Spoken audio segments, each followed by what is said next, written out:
Bom dia, esse vídeo aqui vai se tratar sobre o terrorismo de Estado e o terrorismo de organização internacional. No caso, o primeiro vai ser feito por mim, Antônio, e o segundo vai ser feito pelo meu amigo e colega de classe, Gustavo. O terrorismo, na verdade, ele é o uso de uma violência para atingir algum meio, algum fim, ou para causar simplesmente medo em algum país, estado, cidade, ou uma comunidade mesmo. Como o próprio nome diz, ele é utilizado para causar o terror de várias pessoas. Como o terrorismo de Estado, o principal seria o apartheid, que seria a utilização da violência lá na África, em que os brancos eram muito privilegiados, ao contrário de todas as pessoas negras. Tudo isso começou em 1948 e o apartheid, no caso, ele era uma política extrema de segregação racial. Eles começaram a prestar mais atenção e realmente não querer que isso existisse a partir dos anos 50. Foi quando a CNA, o Congresso Nacional Africano, lançou uma desobediência civil e, obviamente, as pessoas que lideravam esse apartheid reagiram com muita violência. Eles promoveram várias mortes e também algumas prisões, como a, por exemplo, de Nelson Mandela em 1962. Os Estados Unidos, no caso, eles apoiavam esse regime porque daí proibia Moçambique e Angola de tentar atacar eles. Depois do enfraquecimento da União Soviética em 1980, os Estados Unidos começaram a mudar essa ideia que eles tinham sobre a África.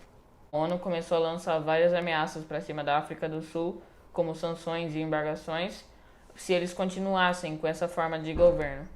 Nelson Mandela foi liberto em 1990 e assumiu o poder do país em 1994. E dali em diante começou a existir uma política chamada ação afirmativa. Essa política contribui para a ascensão socioeconômica das pessoas negras, que foram muito prejudicadas, maltratadas e marginalizadas nesse tempo. Medidas de inclusão social para a promoção da igualdade, conforme prescrito nos textos constitucionais dos Estados Democráticos de Direito. E essa é a minha parte.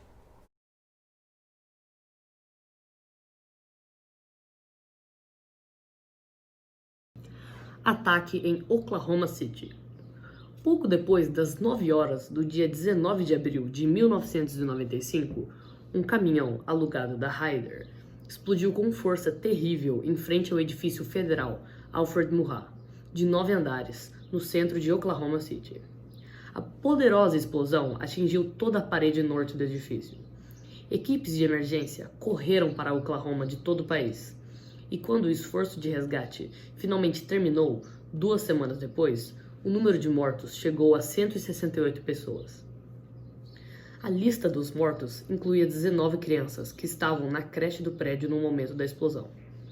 Mais de 650 outras pessoas ficaram feridas no bombardeio, que danificou ou destruiu mais de 300 edifícios nas mediações.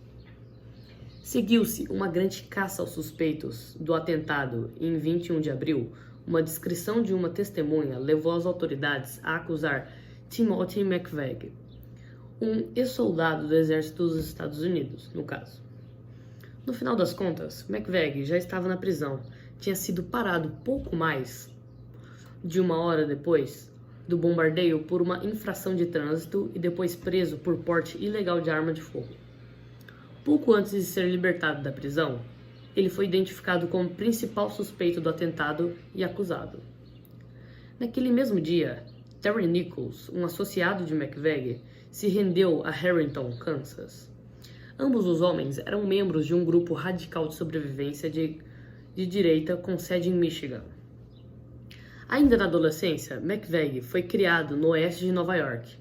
Adquiriu uma queda por armas e começou a aprimorar habilidades de sobrevivência, que acreditava serem necessárias no caso de um confronto da Guerra Fria com a União Soviética. Ele se formou no ensino médio em 1986 e, em 1988, alistou-se no Exército, onde provou ser um soldado disciplinado e meticuloso. Enquanto estava no Exército, McVeigh fez amizade com o colega soldado Nichols, que era 12 anos mais velho que ele e compartilhava seus interesses de sobrevivência. Em dezembro de 2000, McVeigh pediu a um juiz federal que suspendesse todos os recursos de suas condenações e marcasse uma data para sua execução. O pedido foi atendido e em 11 de junho de 2001, McVeigh, aos 33 anos, morreu por injeção letal na penitenciária americana de Terre Haute, Indiana. Ele foi o primeiro prisioneiro federal a ser executado desde 1963.